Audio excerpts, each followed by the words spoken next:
Olá, eu sou o Victor, do grupo 4, e vamos aqui conferir, a partir de um sistema físico de segunda ordem, tempo contínuo, obter um modelo no tempo discreto em função do período de amostragem t.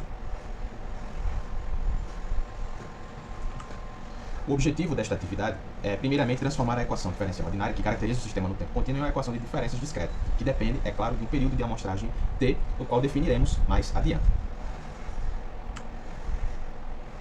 Bom, entendendo o sistema. Agora vamos considerar o seguinte sistema canônico, composto por um sistema de suspensão formado por uma massa de 2 kg, amortecida por uma mola de coeficiente K igual a 200 newtons por metro, e um amortecedor viscoso de coeficiente C igual a 8 newtons segundo por metro. A equação diferencial ordinária do sistema será dada por esta aqui. Segunda derivada de y de n vezes 2, 8 vezes a derivada de y de t, mais 200 vezes y de t igual a d xt sobre dt. Perfeito? Como não é o foco do vídeo, certo? E por conta do tempo, não entrarei em detalhes de como essa EDO foi formada, mas a princípio ela foi feita a partir de uma leitura do sistema, baseando na segunda lei de Newton, que afirma que a somatória das forças de um sistema é igual à massa vezes a aceleração daquele sistema. Bom, e como obter o modelo em tempo discreto, né? Sabemos que a definição da derivada de uma função y de t no ponto t é dada pelo limite, que vimos lá em cálculo 1. O método consiste em considerar t um valor finito e pequeno e assim avaliarmos a derivada no instante discreto, t minúsculo igual a nt. Desta maneira aqui. Usando a notação discreta do livro, y de n, né, nós temos exatamente a aproximação da primeira derivada, que é essa aqui.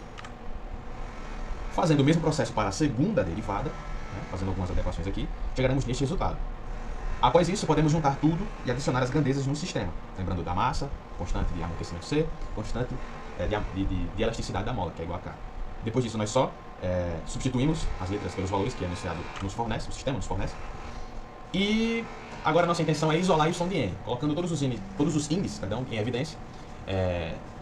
Entenderemos que os valores, né, voltando aqui, que contém y de n, perfeito? Nós vamos isolá-los, colocá-los em evidência, por assim dizer, né? E aí o mesmo segue para y de n menos 1 e y de n menos 2, perfeito?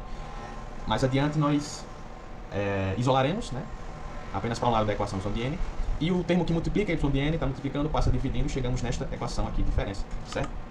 Nós podemos chamar o denominador simplesmente de d para fins de simplificação, né? Apenas uma forma mais tranquila e simples de escrever, né? Seria essa daqui. Mas que, em suma, os dois são a mesma coisa, né?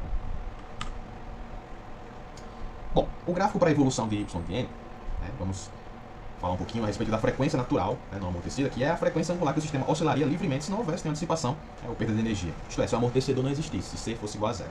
É uma propriedade intrínseca, né, do sistema, ele é determinado, né, pela massa e pela rigidez da mola nesse sistema. Ou seja, se não houvesse o amortecedor ali, baseando no coeficiente de elasticidade K na mola, esse sistema vibraria, oscilaria indefinidamente, né, se não houvesse perda de energia, à medida nessa taxa de frequência de 10 radianos por segundo, certo? Para que o modelo discreto represente de maneira aceitável o sistema contínuo, é necessário usar um período de amostragem muito menor do que o período natural. Uma regra praticamente e amplamente usada aí é utilizando esta equaçãozinha aqui, e nós chegamos nesse valor aqui para o T maiúsculo, né, que seria um valor aceitável para representar esse sistema da maneira discreta. Então nós escolhemos basicamente como 0,02 segundos, perfeito? Bom, esse gráfico foi construído em Python, né, na ferramenta do Google Colab. Apenas joguei o código lá e ele me forneceu esse gráfico, né? E o gráfico mostra a evolução de y de n entre n igual a 0 e n igual a 1000, né? Correspondendo a 20 segundos de simulação, né? Isso aqui representa 20 segundos de simulação, n igual a 0 até n igual a 1000. Bom, nós vemos primeiramente um primeiro pico, né? Assim que a força na forma de degrau unitário é aplicada, o sistema responde com um pico. Isso representa o quê? A primeira oscilação natural da massa, sendo impulsionada pela força súbita.